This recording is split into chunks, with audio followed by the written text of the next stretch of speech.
வணக்கம். விருச்சிகம் ராசி நண்பர்களுக்கு 2026ஆம் ஆண்டிற்கான வருடம் ராசி பலன். இந்த பதிவில் வருட கிரகங்களான குரு, சனி, ராகு, கேது இதனுடைய பெயர்ச்சி, அதே போல் இந்த வருடத்தில் மாத கிரகங்கள் எந்த அமைப்புகளில் இருக்கின்றத பற்றியும், அதே போல் இந்த வருடத்தில் மூன்று மாதங்களாக பிரித்து பலன் சொல்கிறேன்.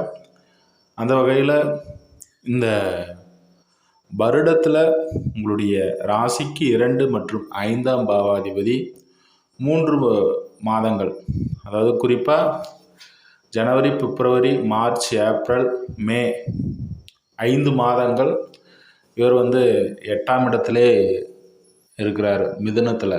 அப்போ இந்த மிதுனத்தில் இருக்கக்கூடிய குரு பகவான் 8ஆம் இடத்துல இருக்கிறது அவ்வளோ சிறப்பான ஒரு அமைப்பு இல்லைனாலும் கூட, அவருடைய பார்வையான 9 மற்றும் 7, 5 இந்த 3 பார்வைகள் சிறப்பான அமைப்பில் இருக்கக்கூடிய ஒரு அமைப்பில் 5ஆம் பார்வையாக 12ஆம் இடத்தை பார்க்குறாரு. அந்த வகையில் குழந்தைகளால் அதிர்ஷ்ட வாய்ப்புகள் இதெல்லாமே சிறப்பாக இருக்கும். அதே போல் இவருடைய 7ஆம் பார்வை 2ஆம் இடத்தை பார்க்குறாரு. இந்த வருடத்தில் ஆரம்பத்தில் உங்கள் ராசிக்கு அதிபதி குருவின் பார்வையில் இருப்பது ஒரு சிறப்பு. வேலை அமைப்புகள் இது எல்லாமே சிறப்பாக இருக்கும். அடுத்ததாக இவர் ராகுவையும் பார்க்குறாரு, 9ஆம் பார்வையாக ராகு பார்க்குறாரு. தாய் வழி உறவுகளாலேயும், அதே போல் தாயினுடைய உடல் நிலை இதெல்லாமே ராகு இங்கே இருந்த அமைப்பில் சரியில்லாமல் இருந்தது. குருவினுடைய பார்வையால் புனிதப்பட்டு உங்களுடைய உடல் ஆரோக்கியம், தாயினுடைய நிலை, வண்டி வாகனம், வீடு இது போன்ற அமைப்புகள்லாம் சாதகமான ஒரு முறையில் அமையும். சனியினுடைய அமைப்பு ஆகஸ்ட் மாதம் வக்ர அமைப்பை பெறுறாரு.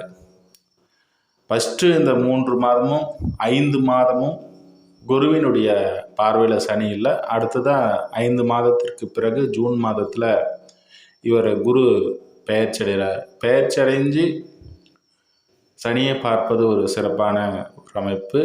சகோதர வகையில் எடுக்கக்கூடிய முயற்சிகள், அதே போல் இங்கே பார்த்தீங்கன்னா உங்களுடைய வண்டி வாகனம், வீடு, உடல் ஆரோக்கியம் இது போன்ற அமைப்புகளாம் சிறப்பான ஒரு அமைப்பை தரும். அடுத்ததாக ராகு, கேதுக்கள் 4 மற்றும் 10ஆம் பாவத்தில் அமரக்கூடிய இந்த ராகு, கேதுக்கள் இந்த வருடத்தின் இறுதியில் 12வது மாதம் 3ஆம் இடத்திற்கு ராகு வருவது சிறப்பான ஒரு அமைப்பு. இந்த ராகுவிற்கு குருவினுடைய பார்வையும் இருக்குது.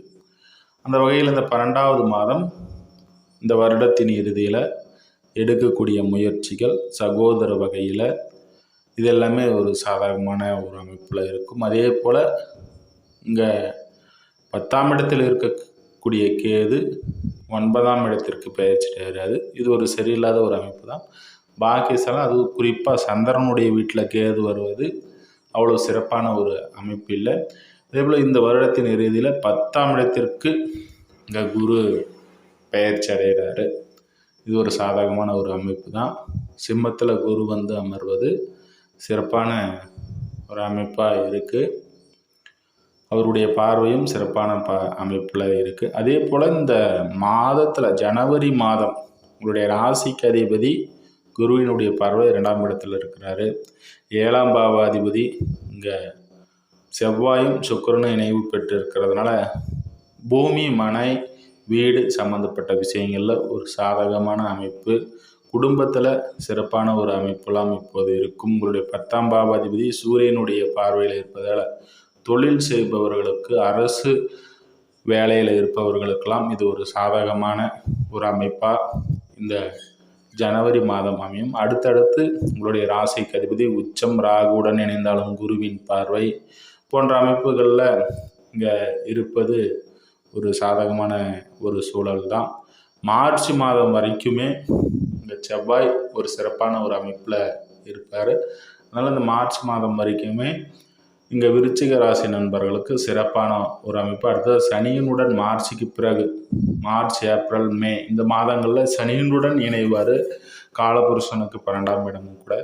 உங்களுடைய குழந்தைகளாலேயும் வண்டி வாகனம், சகோதர வகைகள் இது போன்ற அமைப்புகளில் தேவையில்லாத விரைய செலவுகள், பணம் விரயம் இது போன்ற அமைப்புகள் இது எல்லாமே கண்டிப்பாக உண்டாகக்கூடியது. காதல் செய்பவர்களுக்கெல்லாம் இந்த அமைப்புகளில் சிறப்பான ஒரு அமைப்பாக இருக்காது. அதே போல் இந்த மார்ச் மாதம் சுக்கிரன் உச்ச அமைப்பு பெற்று இந்த சனியை சுபத்தன்மைப்படுத்துவதனால உங்களுடைய பூர்வீகம் சார்ந்த விஷயங்களில் சில நல்ல காரியங்கள்லாம் நடக்கும். இது போன்ற பதிவுக்கு எனது சேனலை சப்ஸ்கிரைப் பண்ணுங்கள். மீண்டும் இது போன்ற பதிவில் சந்திக்கிறேன். ஜாதகம் பார்க்க விரும்புகின்றவங்க எனது அலைபேசி வாட்ஸ்அப் எண்ணிற்கு தொடர்பு கொள்வோம். நன்றி, வாழ்த்துக்கள்.